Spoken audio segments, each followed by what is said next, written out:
So going back to the decision to go to Google, I suppose a lot of people wonder, do you go to a startup or do you go to a established company? And in 2004, Google was not yet public or about to go public? It wasn't public at the time. Okay, so it was slightly before. Slightly before, but probably you knew it was going to be a good company. Tell us about that decision and whether or not in hindsight you think it was the right move. And I guess along those lines, the mentors you found at Google and how they impacted your career. Sure. So I actually, when I graduated, or right before I graduated here with a degree in computer science, I thought, hey, I'm going to be an engineer. That's what computer science majors do, and I didn't even know what a product manager was at that time.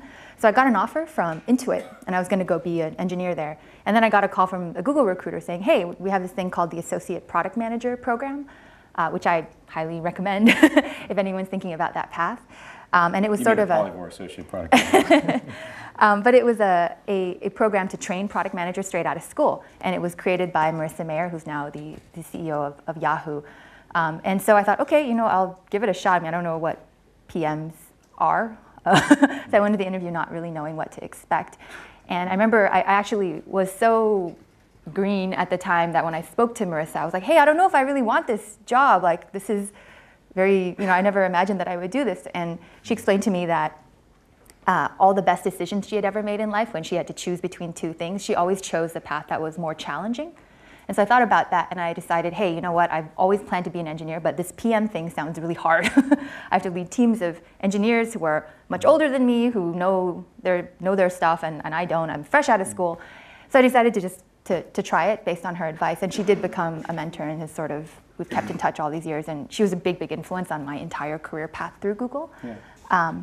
I look back on that and I think, well, I could have started maybe at a startup out of school, but the great thing that being at Google provided was, there's a few things. One, I got to meet a lot of really, really smart people, some of whom have gone on to do amazing things in Silicon Valley, and some of whom I've gotten to join Polyvore because we work together. So you sort of build your network at a larger company.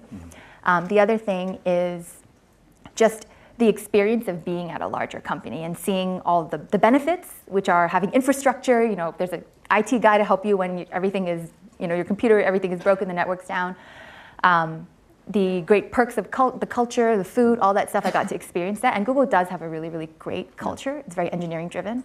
But then I also got to experience the downsides of a big company, like red tape, bureaucracy, having to work the system to get launches approved. So I got to see both sides, and then I was able to take that experience and apply it at Polyvore when we were creating our own culture and our own sort of infrastructure. It made me really able to appreciate how nice it is to be on a really small team where you just get stuff done really quickly. There's no communication overhead. You know everybody. You know everyone's significant others. Like all the great things about startups that are small. I was able to appreciate that so much more because I'd been at a larger company.